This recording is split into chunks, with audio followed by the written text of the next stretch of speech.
அதே மாதிரி வந்துட்டு நீங்கள் வந்து தீய சக்தி திமுக அப்படின்ட்டு நீங்கள் வந்து அவ்வளோ எலெக்ஷன் முன்னால் அவ்வளோ பேசுனீங்க. சரிங்களா? இப்போ உங்களுக்கு 108 சீட்டு வந்திருக்கு. சரிங்களா? உங்களுக்கு நீங்கள் மெஜாரிட்டி காட்டுறதுக்கு இன்னும் ஒரு 12 சீட்டு தேவைப்படுது. ரீஎலெக்ஷன் வைங்க. இப்போது தீய சக்தி திமுக ஆதரவோடு தானே நீங்கள் ஆட்சி அமைஞ்சிருக்கீங்க. அப்போ அவங்களுக்கும் உங்களுக்கு என்ன வித்தியாசம்? கம்யூனிஸ்டில் 4 பேர், காங்கிரஸில் 5, விசிகாவில் 2. சரிங்களா? எல்லாமே அவங்க டிஎம்கே ஆதரவோடு தானே நீங்கள் ஆட்சி நடத்திட்டு இருக்கீங்க. சொல்லுங்கள் பார்க்கலாம். இது நியாயமா? நீங்கள் டிஎம்கே அதாவது நீங்கள் ஒரு டைலாக் சொன்னீங்க பார்த்தீங்களா எலெக்ஷன் முன்னால், அவங்களுக்குள்ளே அடிச்சுக்குவாங்களா, அவங்களுக்குள்ளே இருப்பாங்களா, அப்புறம் பார்த்தா ஒன்றா இருப்பாங்களா, நடிக்கிறாங்களா டிஎம்கேவும் ஏடிஎம்கேவும். அப்போ நீங்கள் மட்டும் இப்போ என்ன பண்ணுறீங்க? சொல்லுங்கள் ஜோசப் விஜய் அவர்களே. கேட்கறதுக்கு எனக்கு உரிமை இருக்குது. நான் ஒரு இந்தியாவோட சிட்டிசன். சரிங்களா? மக்களோட பிரதிநிதி. நான் ஒரு பப்ளிக் நான் கேட்குறேன். இளைஞர்கள் அத்தனை பேர் செத்துருக்காங்க 2009. யாரால? இதே டிஎம்கே காங்கிரஸ். நீங்களும் போய் அவங்க கூட போய் சேர்ந்துக்கிட்டா அப்புறம் அவங்களுக்கும் உங்களுக்கு என்னங்க வித்தியாசம்? சொல்லுங்க ஜோசப் விஜய் அவர்களே, முதலமைச்சர் அவர்களே, சொல்லுங்க. நீங்கள் போய் கூட்டணி வைக்கலாமா? சீட்டு பத்தல தானே? நீங்கள் நியாயமாக பார்த்தா ஏடிஎம்கேவோட தான் நீங்கள் கூட்டணி வச்சுருக்கணும். என்டிஏ கூட்டணியோடு தான் நீங்கள் கூட்டணி வச்சுருந்தா உண்மையில் சொல்கிற ஆட்சி சூப்பராக போயிருக்கும். தமிழ்நாடு இன்னும் நல்ல வளர்ச்சி ஆகிருக்கும். ஆச்சுங்களா? நீங்கள் யாரோட கூட்டணி வச்சாலும் கூட பரவாயில்ல. சரிங்களா? ஆனால் வந்து காங்கிரஸ் டிஎம்கே கூட கூட்டணி இப்போ நீங்கள் வச்சுருக்கிறது ரொம்ப தப்பு. அவங்களோட ஆதரவோட நீங்கள் ஆட்சி அமைஞ்சிட்டு இருக்கீங்க.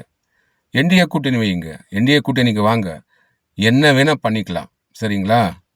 பிரதமர் மோடி வந்து இப்போ நீங்கள் யார் ஆதரவோடு நீங்கள் இருந்தால் கூட தமிழ்நாடுக்கு பிரதமர் நல்லது தான் பண்ணுவார். கெடுதல் ஒன்றும் பண்ண மாட்டார். சரிங்களா? அதே மாதிரி வந்து 2009 அத்தனை பேர் செத்தாங்க. 2014 மேலே வந்து மோடி வந்து பிரதமரான பிறகு இலங்கை தமிழர்கள் எத்தனை பேர் செத்தாங்க? சொல்லுங்கள் பார்க்கலாம். ஒரே ஒரு நபர் தான் செத்தார். ஆனால் காங்கிரஸ் இது ஆட்சியில் வந்து எத்தனை லட்சம் பேர் செத்தாங்க நம்ம தமிழர்கள். உங்களுக்கெல்லாம் அதெல்லாம் தெரியாதுங்களா ஜோசப் விஜய் அவர்களே? நீங்கள் சினிமாவில் தான் ஹீரோவா? அப்போ ரியலாக கிடையாதுங்களா? நான் உங்ககிட்ட நியாயத்தை கேட்குறேன், பதில் சொல்லுங்கள். சரிங்களா? 8 கோடி மக்கள் உங்களை போட்டு தேர்ந்தெடுத்திருக்காங்க. எல்லாருக்கும் கேட்குறதுக்கு உரிமை இருக்கலாம். சரிங்களா? கேட்குறதுக்கு உரிமை இருக்குது. உங்களை வந்து தேர்ந்தெடுக்கிறதுக்கு மக்களுக்கு நல்லது பண்ணுறதுக்காக தான். சரிங்களா? இப்போது ஏதாவது உங்களை பற்றி உங்கள் கட்சி பற்றி ஏதாவது தவறாக பேசுனா அந்த கேஸ் போடுறது அதெல்லாம் தப்பு. சரிங்களா? அதெல்லாம் மனிதாபம் இல்லாத இது. சரிங்களா? 8 கோடி மக்கள் ஓட்டு போட்டிருக்காங்க. அவங்க உரிமையை அவங்க கேட்பாங்க. சரிங்களா? எங்களால் தான் நீங்கள் முதலமைச்சர் ஆகிருக்கிறது. மக்களால் தான் நீங்கள் முதலமைச்சர் ஆகிருக்கிறது. நீங்கள் மக்களுக்கு நீங்கள் ஒரு சேவகர். சரிங்களா?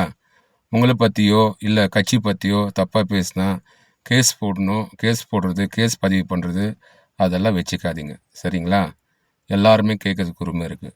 நல்லா ஆட்சி கொண்டு வாங்க.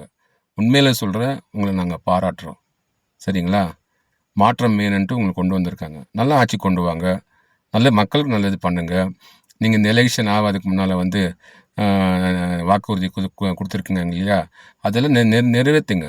மக்களுக்கு எல்லாமே செய்யுங்க. நீங்கள் அந்த சர்க்கார் படமாக என்ன அந்த படத்தில் வந்து சொன்னீங்களே, என்னது இலவசம் கொடுக்கக்கூடாது, இலவசம் இது பண்ணக்கூடாதுன்ட்டு அந்த டிவி எல்லாம் ஒடிக்கிறீங்களே, ஏஆர் முருகதாஸ் டைரக்ஷனில் சர்க்கார் படம் தான் நினைக்கிறேன். இலவசன்ட்டு இப்போ நீங்கள் மட்டும் இலவசமாக நீங்கள் கொடுக்கலாமா? சொல்லுங்கள் பார்க்கலாம். சினிமா வேறு, ரியல் இது வேறு. சரி, நீங்கள் வாக்குறுதிகள் கொடுத்துருக்கீங்க. நான் வந்து உங்களை தப்பாக பேசலை. நீங்கள் வந்து மக்களுக்கு வந்து நல்லது பண்ணுங்க. எல்லா வாக்குறுதி சொன்னபடி நடந்துக்குங்க.